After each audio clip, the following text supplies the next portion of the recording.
शिव पुराण की 10 बातें जीवन में बहुत काम आएगी। शिव पुराण का संबंध भगवान शिव और उनके अवतारों से है। इसमें शिव भक्ति, शिव महिमा और शिव जी के संपूर्ण जीवन चरित्र पर प्रकाश डाला गया है।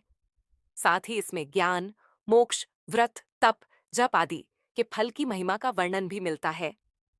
हालांकि शिव पुराण में हजारों ज्ञान और भक्ति की बातें हैं, लेकिन हमने मात्र 10 को ही अपनी भाषा में लिखा है। 1. धन संग्रह। अच्छे मार्ग से धन संग्रहित करें और संग्रहित धन के 3 भाग करके, एक भाग धन वृद्धि में, एक भाग उपभोग में और एक भाग धर्म कर्म में व्यय करें। इससे जीवन में सफलता मिलती है। 2.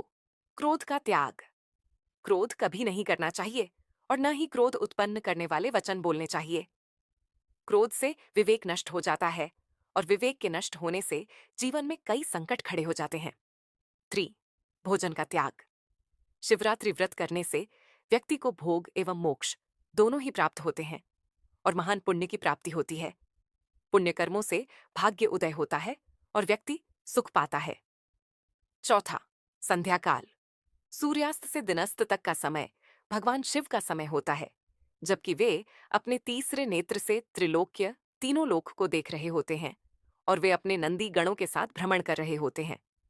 इस समय व्यक्ति यदि कटु वचन कहता है, कलह क्रोध करता है, सहवास करता है, भोजन करता है, यात्रा करता है या कोई पाप कर्म करता है तो उसका घोर अहित होता है।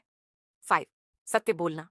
मनुष्य के लिए सबसे बड़ा धर्म है सत्य बोलना या सत्य का साथ देना, और सबसे बड़ा अधर्म है असत्य बोलना या असत्य का साथ देना। 6. निष्काम कर्म।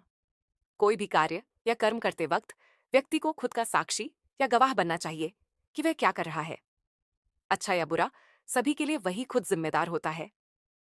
उसे यह कभी भी नहीं सोचना चाहिए कि उसके कामों को कोई नहीं देख रहा है। यदि वह मन में ऐसे भाव रखेगा तो कभी भी पाप कर्म नहीं कर पाएगा। मनुष्य को मन, वचन और कर्म से पाप नहीं करना चाहिए। 7.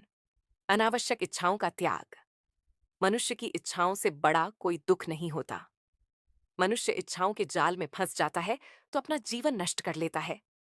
अतः अनावश्यक इच्छाओं को त्याग देने से ही महासुख की प्राप्ति होती है। 8. मोह का त्याग।